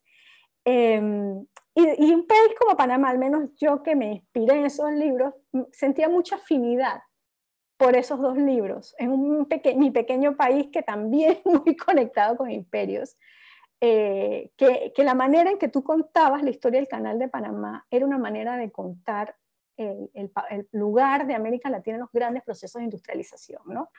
Donde se nos presenta como ajenos a esos procesos, que no tienen nada que ver con nosotros, aunque hayamos sido parte de esa historia, ¿no? Entonces, y el Canal de Panamá es el ejemplo, es norteamericano, y una imagen que a mí me impactaba muchísimo es la imagen de las fotos de las grandes obras, las esclusas, la maquinaria, y después la choza nativa aislada en el medio de la nada. como si no hubieran estado juntas una al lado de los otros, y los que vivían aquí trabajando acá, que era la realidad, ¿no? Que ellos estaban, era el mismo espacio físico de la industrialización, iba con ese otro espacio, y eran las mismas personas que trabajaban aquí y vivían allá. Entonces, es romper como esos imaginarios que nos dicen ciertas cosas pertenecen en ciertos espacios geográficos y ciertas cosas no, que yo creo que es lo que está pasando un poco en esta manera de entender la historia. Entonces, bueno, como está la Feria del Libro de Panamá, la pregunta siguiente que les voy a hacer es un poco ir por esa dirección, y empezando con Catherine, cuéntanos un poquito más del papel de Clara González en esa historia que tú nos cuentas. ¿Estás en mute? Sí, gracias. Clara González era la primera abogada en Panamá, y ella era una de las primeras en la Comisión Interamericana. Una mujer de los Estados Unidos, Doris Stevens, era la líder de la comisión por una década. Y Clara González y una feminista de Cuba, Ofelia Domínguez Navarro, eran muy amigas, y ellas impulsaron el objetivo de antiimperialismo en una concepción del feminismo americano, pero Doris Stevens definió el feminismo en una manera muy más estrecha, y muchas feministas latinoamericanas la llamaron a Stevens la dictadora de la comisión, y González y Domínguez y otras feministas que hablan español crearon sus propios vínculos entre ellas, y sus vínculos eran muy, muy fuertes, y en cartas, correspondencia, reuniones, sin el conocimiento de Stevens, estas mujeres impulsaron sus objetivos entre la agenda del feminismo americano. Y González también estaba muy vinculada con feministas en México, y era una feminista socialista. Tenía y fue parte del Frente Popular en Panamá en los años 30. No sé si, y era antifascista, y tenía una agenda muy amplia por feminismo. Muchas gracias. Ernesto, cuéntanos un poquito más sobre esos marineros y sobre esos... Después de leer tu libro, y sobre todo el capítulo sobre los cunas, me quedé pensando que ellos nos deberían dar clases de relaciones exteriores a todos en Panamá, porque eran los mejores diplomáticos, muy en contacto con todo el mundo, y sabían resolver muy bien todas sus relaciones internacionales, ¿no? Con potencia tras potencia tras potencia. Cuéntanos un poquito esa historia, que yo creo que la mayoría de la gente en Panamá no conoce. Pues eran unos, sí, tienes razón, eran unos diplomáticos expertos. Es el capítulo en el que yo hablo de los cunas, guayús y misquitos empieza con la entrada en Cartagena de unos líderes cuna, Guillermo Guaycali, Sombrero de Oro. Hay otro que tiene un nombre que se me escapa. Pero entran a Cartagena a firmar un tratado de paz con las autoridades españolas. Lo que es súper interesante de este tratado de paz, que por supuesto es un tratado de paz en un formato español, ¿no? Entonces, para empezar, se llama Tratado de Paz y Vasallaje. Entonces, es un tratado en el que el texto es básicamente para los españoles una declaración de victoria.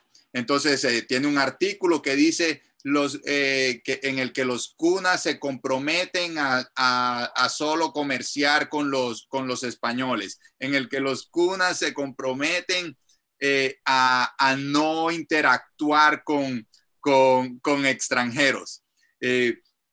Entonces, bueno, uno llega a ese documento sin ningún contexto previo y ve la versión española, una versión en la que los españoles están declarando victoria y están diciendo, pues, básicamente conquistamos a los cunas porque ellos eran insumisos, pero ya aceptaron el vasallaje. Pero entonces uno sigue leyendo documentos. Entonces empiezan a aparecer 6 meses después, 1 año después. Siguen los españoles quejándose, vuelven a ir unos cunas a Cartagena, vuelven a firmar un documento que no es, como que no tiene tantos, como fue firmado sin tantos bombos y platillos, pero es básicamente nuevamente se comprometen. Después de que se comprometen nuevamente, hay varios reportes de españoles de cómo varios líderes cunas fueron a Jamaica, de cómo tienen tratos y mencionan a contrabandistas británicos específicos. Entonces es toda una historia en la que uno puede ver, bueno, y aquí debo mencionar también pues las inspiraciones para como ciertos trabajos sobre lo que llaman las borderlands, las tierras los espacios fronterizos en el norte de México, sur de Estados Unidos. Trabajos, solo por mencionar uno, el Imperio Comanche de Pekka Hamalainen, que básicamente fue muy importante para mí en darle la oportunidad a los Kuna y a los Wayús de estar no solo a la par de los poderes imperiales y de las autoridades imperiales, sino a no negarme lo que estaba leyendo, y es que básicamente los Kuna y los Wayú pues derrotaban a los españoles cuando querían. Entonces no es, y claro, y ahí uno tiene que ir un poco contra la corriente de ideas percibidas de que, no, el imperio europeo por supuesto es más fuerte y por eso conquistó. Y pues ya siguiendo la documentación y las acciones sobre el terreno, se ve claramente quién tiene la sartén por el mango en el terreno y en las zonas donde vivían los Kuna, gran parte del territorio panameño actual, pero pues también cierta parte del territorio colombiano, cierta parte de Costa Rica. Los Kuna dominaban. Y también se empieza a ver otra cosa muy interesante de ciertas rivalidades, podría uno llamar intracuna, y ciertas rivalidades también entre cunas y misquitos. Entonces empieza uno a descubrir ahí todo un mundo de una geopolítica y diplomacia complicada. Y todo eso es por supuesto, va un poco en contra de ideas preconcebidas sobre lo indígena como primitivo, detenido en el tiempo, con poca tecnología. Entonces es súper interesante ver no solo a los cunas, sino a otros grupos indígenas con agencia, como dueños de su propio destino y con capacidad para avanzar e imponer su propia agenda política. Además, también es súper interesante verlos activamente en ese mundo de movilidad en el Gran Caribe, porque no solemos entender a los indígenas como marineros, como navegantes, como actores que circulan en este mundo. Pero claro, luego de ya entender su poder como sus habilidades diplomáticas, sus habilidades tecnológicas, es ya resulta absolutamente obvio que también van a pues, tener habilidades como navegantes o habilidades para embarcarse en barcos de diferentes, con dueños de diferentes nacionalidades. Muchas gracias. Y Juan Pablo, tú tocas, no sé si tocas o no Panamá, pero ¿qué piensas de esto en tu libro, de esa historia escondida? ¿En los países pequeños juegan un rol especial en esta historia que tú nos cuentas? Bueno, gracias por la pregunta. Cuba es obviamente un centro central en el libro y es este pequeño país, se me escucha, ¿no? Sí. Sí. Una pregunta a perdona, disculpa interrumpir, a las personas de la Feria del Libro. Estamos transmitiendo, es que me están llegando mensajes que no nos escuchamos, no nos escuchan. Los mensajes fueron desde las 5 de la tarde y era por acá por el Zoom. Estamos en vivo. No, es que me están llegando al WhatsApp que se desconectó, por eso pregunto. Bueno, disculpa, Juan Pablo, pero quería hacer la pregunta por si acaso. Sí, cuéntanos de Cuba. Sí, bueno, Cuba ocupa un lugar central en el libro porque se transforma en un país pequeño donde esta visión etnocéntrica de un modelo norteamericano del derecho internacional como modelo para el Instituto Americano del Derecho Internacional, empieza a haber un centro en Cuba donde los juristas que más de algún modo se alinean con esa visión de considerar a los valores jurídicos norteamericanos como modelo, van a ser una serie de juristas cubanos. Fundamentalmente. Disculpa, ¿esto es antes o después de la Revolución? Esto es principios del siglo XX, okay. Años 20, plena enmienda Platt. Enmienda Platt. Okay. Interesante, vale decir, todos estos juristas apoyan la enmienda Platt. Consideran que la enmienda Platt contribuye a proteger a Cuba y que contribuye de algún modo a que Cuba adquiera, digamos, progresivamente una nacionalidad más robusta a través de la protección de la enmienda Platt y la enmienda constitucional que genera la enmienda Platt en los Estados Unidos y el derecho de intervención regular de los Estados Unidos. Entonces, Antonio Sánchez de Bustamante, que además es conocido por haber hecho un código de derecho internacional privado, es uno de los juristas centrales en este plan de hacer de Cuba un centro de derecho internacional de las Américas. Hay todo un proyecto del instituto, ese es un momento del libro, capítulo 4 del libro, donde yo trato la idea de la imaginación imperial y teniendo a Cuba como el centro de la imaginación imperial de los Estados Unidos. Hay todo un proyecto de hacer de Cuba, en Cuba, un palacio de justicia internacional como el que existe en La Haya, y que el derecho internacional del futuro de las Américas estaría en Cuba. En Cuba estaba la idea de crear una Corte Interamericana de Justicia, estaba la idea de crear un palacio de justicia, luego en los años, esto ocurre en el año 28, la Conferencia Panamericana de La Habana, y hay todo un proyecto de también establecer unas oficinas de la Fundación Carnegie ahí, ¿no? O sea, entonces hay un proyecto, digamos, educativo, jurídico, muy ambicioso, centrado en Cuba, y también Cuba va a ser el lugar donde se publica la revista del Instituto Americano de Derecho Internacional. Es decir, que es un pequeño país en el cual empiezan a transcurrir y a centrarse todas las actividades del Instituto Americano de Derecho Internacional.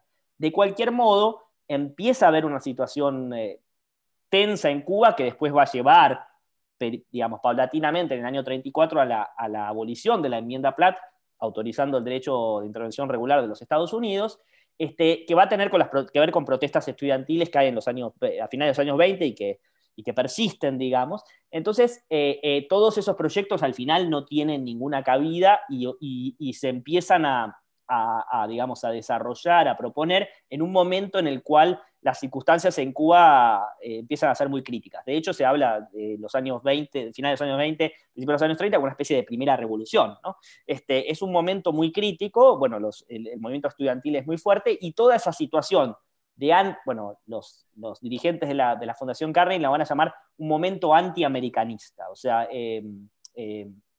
Murray Butler, el presidente de la Fundación Carnegie, va a tener una discusión con Brown Scott, que es el presidente del Instituto Americano, diciéndole, no podemos fundar un centro de derecho internacional en Cuba porque nos tenemos que dar cuenta, le dice a Scott, que era mucho más conservador que él, que era el presidente de la fundación, si ponemos un centro ahí, todos los juristas y los intelectuales digamos, las sociedades latinoamericanas se van a oponer a que pongamos un centro de derecho internacional en Cuba, porque básicamente el antiimperialismo en la región está creciendo de una manera desmesurada.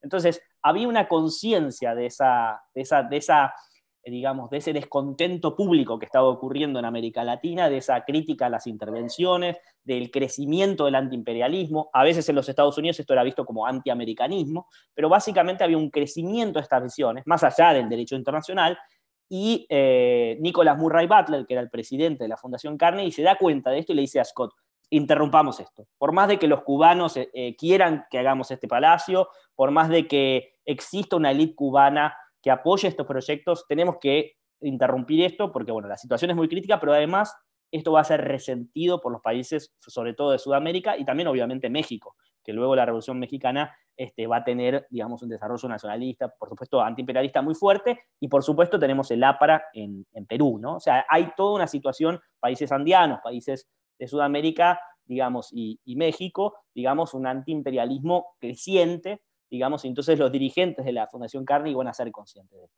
Cierro con una cosa, que es que cuando leí, obviamente, leyendo tu libro, Marixa, obviamente un montón de cosas me aparecen en esta conexión con Panamá, y obviamente Panamá, y sí quiero decir algo sobre Panamá, porque si bien no trato sobre Panamá, quiero decir algo, que es que cambia la imaginación imperial de los juristas norteamericanos cuando se abre el canal. Elihu Root básicamente digamos, considera cuando se abre el canal que es necesario, digamos, empezar a pensar en construir una comunidad americana basada en valores más sólidos y establecer una hermandad americana, porque los Estados Unidos están empezando a liderar a América Latina. Digamos, la idea que lleva a él a decir que hay que mirar a América Latina, hay que comenzar a hacernos amigos de los latinoamericanos, es porque está el canal. O sea, él lo dice explícitamente en un discurso cuando deja de ser secretario de guerra y poco antes de ser secretario de Estado, ¿no?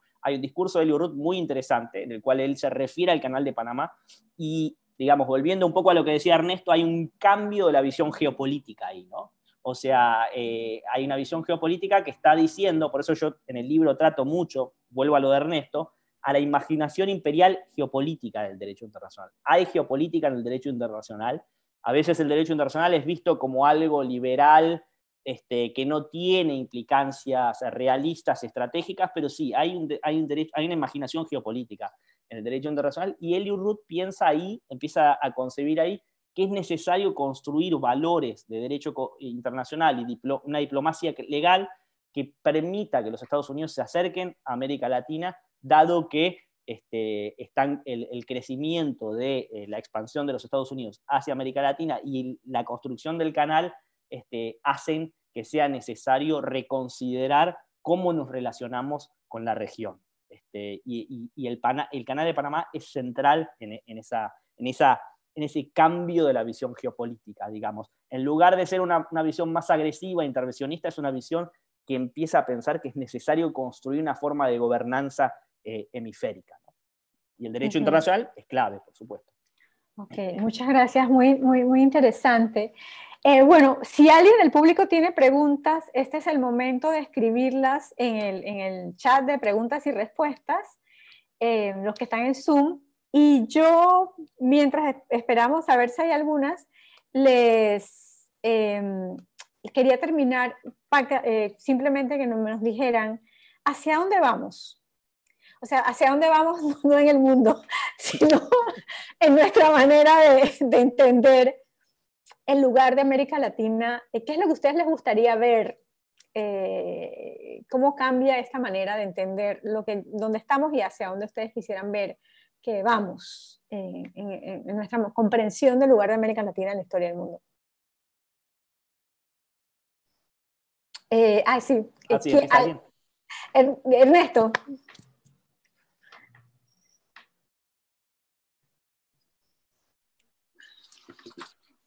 Bueno, yo soy un convencido de la historia global y de el potencial que tiene la historia global.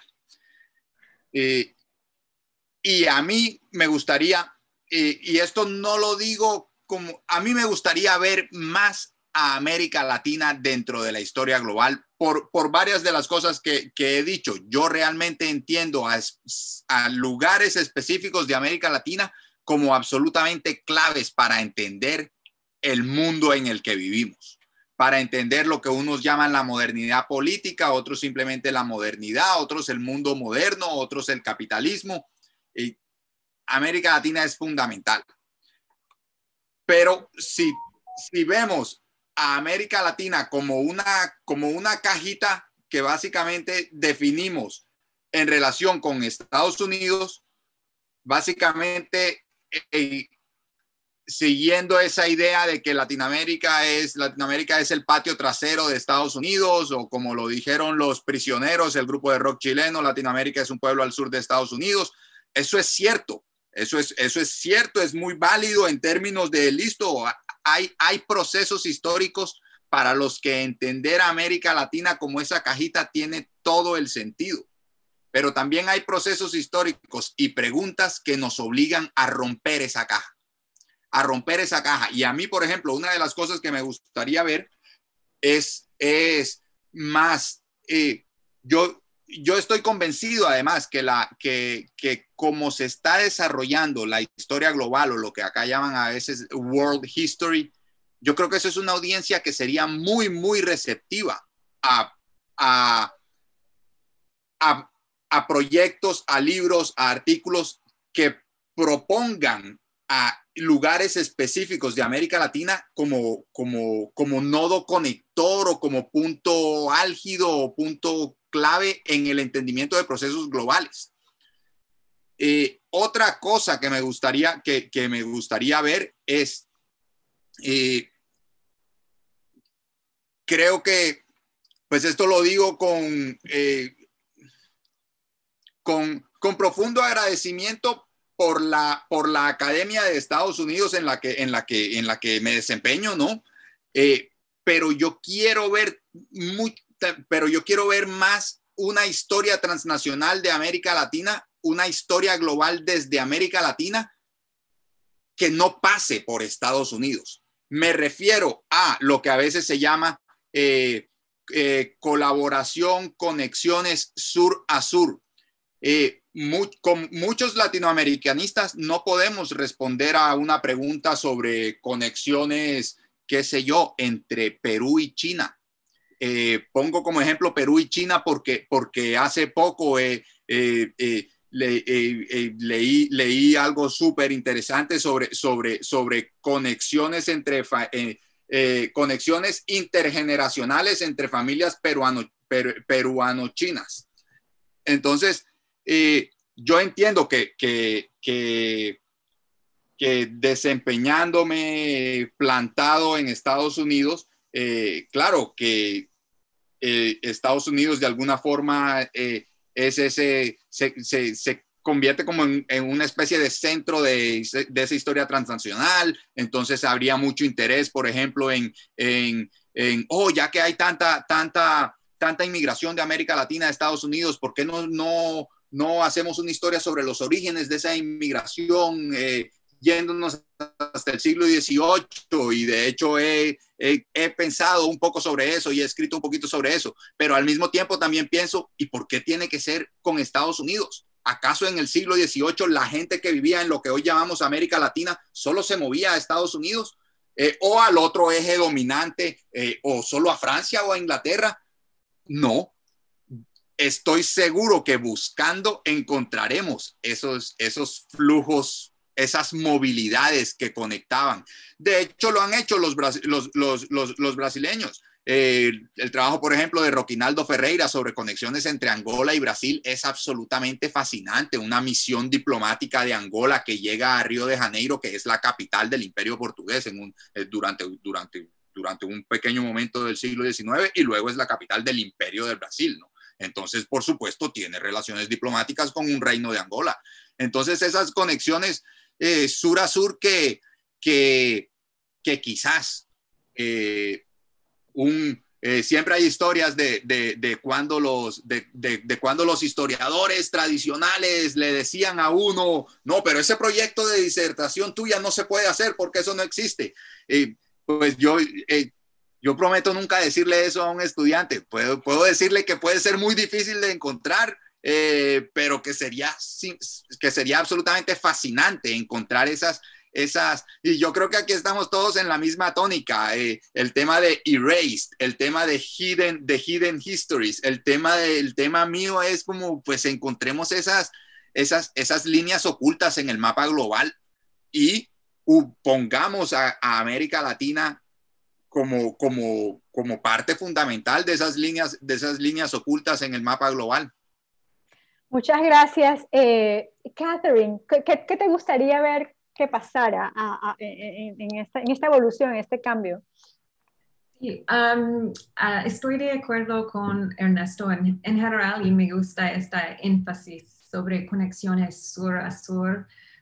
Creo que a pesar de todo el trabajo muy rico que demuestra concluyentemente la importancia del activismo y del pensamiento de protagonistas de América Latina y el Caribe, todavía es posible que los historiadores pasen por alto estas historias y escriben historias globales e internacionales con frecuencia que todavía ven América Latina como un lugar que recibe ideas en lugar de innovarlas.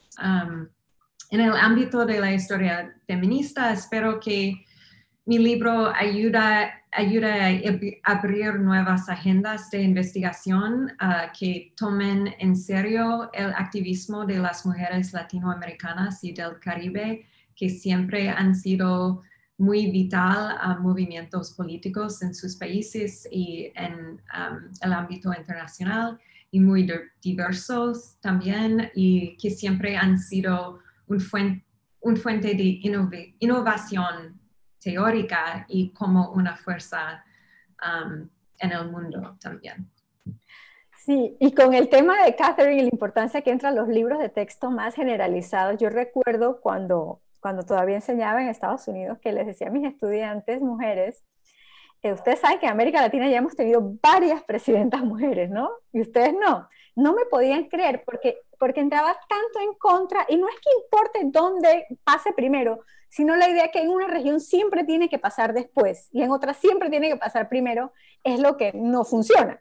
Y no, ¿cómo así que varias? Y como eso no le entraba en su idea de estas mujeres atrasadas, dominadas por un machismo que es mucho más machista que el otro, que no puede pensarse que es un machismo muy parecido en realidad, y que cambia con el tiempo debido a influencias globales bastante parecidas. Pero bueno, esa es una anécdota relacionada con la importancia del tema del libro de Catherine. Juan Pablo, ¿qué te gustaría ver a ti que cambie en todo esto? Y ya casi tenemos solo 5 minutos. Sí, comparto mucho el espíritu de Catherine y de Ernesto al respecto, y creo que las relaciones sur son claves. Ahora justo hay una conferencia en Madrid pronto sobre ese tema, que en todo caso les recomiendo que le presten atención, que hay un evento interesante y bastante grande, un proyecto de investigación grande. 2 cosas digo nada más. Creo que hay un agotamiento de la agenda de la historia global, y que me parece que, bueno, todos deben haber leído el texto de Jeremy Edelman publicado en AON en el 2017, en la revista AON, y ese agotamiento tiene que ver a veces, en cierto sentido, con los énfasis que ha hecho la historia global en las conexiones, en la integración, digamos, y en las convergencias, digamos, y creo que, y esto lo retomado de ese texto, digamos, que obviamente ha sido después discutido por otros textos, han aparecido respuestas, como ustedes saben, a este texto.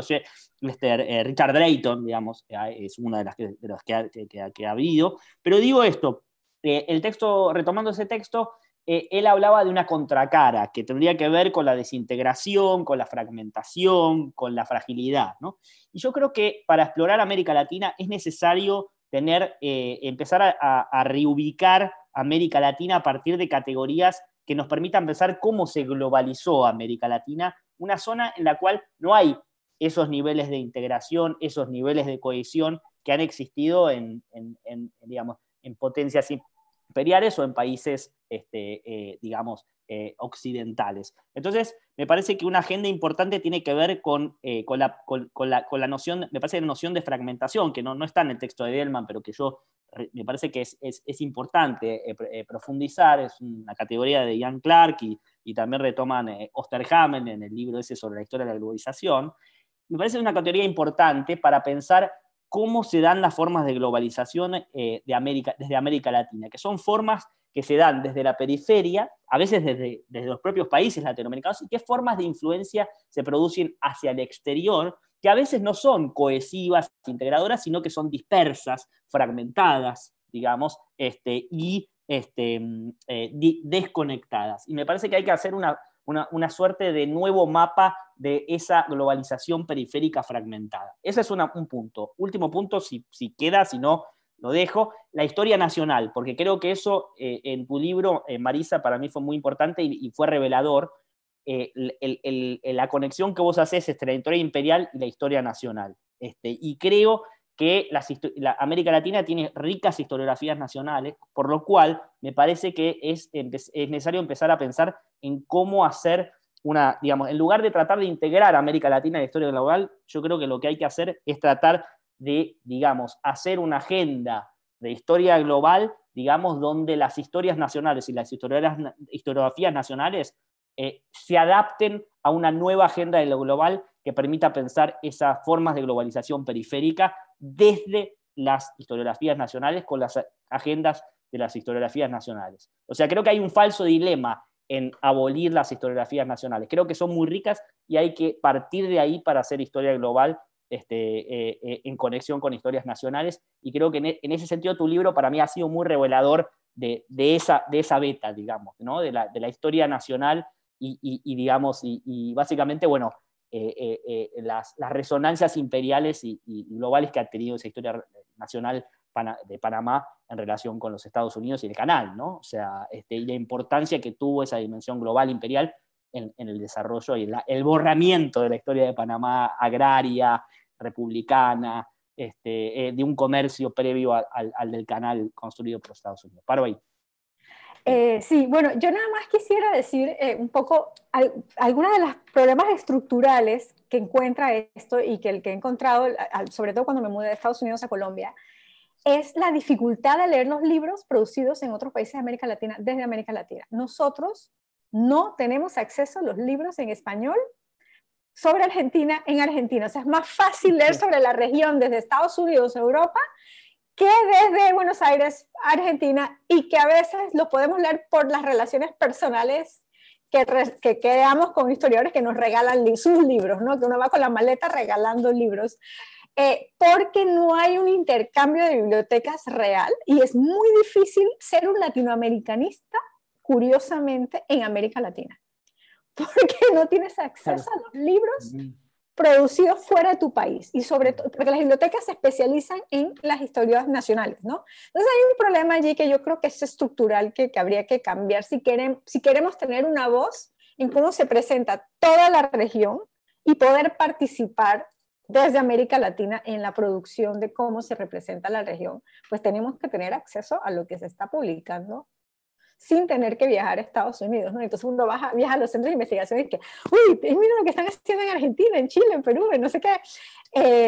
Eso es un poquito complejo y complicado, ¿no? Entonces también esto, yo creo que una cosa que está cambiando también son y me alegra mucho, que estos encuentros comienzan a ser organizados, al menos antes de la pandemia, al menos antes de esta última crisis política. Pero Juan Pablo y yo nos encontramos en un seminario organizado en Río de Janeiro, ¿no? Y donde se veían las preguntas de la historia global desde Río de Janeiro con muchísimos historiadores de América Latina, de universidades latinoamericanas y también de Estados Unidos. Y ese posicionamiento creo que fue muy importante. No sé qué va a pasar a futuro, pero ojalá que sigamos teniendo esos lugares distintos estructuralmente, geográficos, para otra geopolítica de la producción del conocimiento, ¿no? También, ¿no? Entonces, bueno, no queda más que agradecerles. Ya estamos a 2 segundos de que nos corten, a 2 minutos estoy leyendo. Hay una pregunta que contesté por ti, y me están preguntando si mi libro ha sido traducido al español. No, no ha sido traducido. La pandemia paró la traducción, pero estamos ahí. Enciéndanle velas a ver si se firma ese contrato de traducción que quedó parado. Y bueno, y Ernesto, te preguntaban sobre dónde aprendían inglés o cómo aprendían inglés los indígenas cunas, y contesté por ti que se iban a estudiar inglés a Jamaica, los mandaban a que se quedaran con los comerciantes porque lo leían en tu libro, ¿no? Entonces, esa era la otra pregunta. Bueno, muchísimas gracias por estar aquí. Un gusto tenerlos aquí en la Feria del Libro de Panamá. Gracias por su tiempo, gracias por contarnos sobre sus libros. Y gracias a todo el público por estar aquí. Y disculpen que no me quise apagar el computador, pero me olvidé de encender la luz y me fui oscureciendo. Hasta luego y muy buenas noches. Hasta luego. Luego, muchas gracias. Muchas gracias.